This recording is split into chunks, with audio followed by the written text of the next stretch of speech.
Hello everyone and welcome back to another video from Finance and Crypto Guide. In this video, I'm going to show you how to log into your account on Distinctive HR. So let's get started right away. First of all, open up your web browser and then in the address bar type in lms.phrexamprep.com and press enter. You will now be taken into the login portal for Distinctive HR.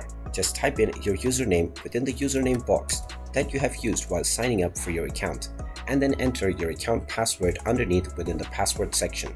You can then click on the login button and you will be logged into your account on Distinctive HR right away.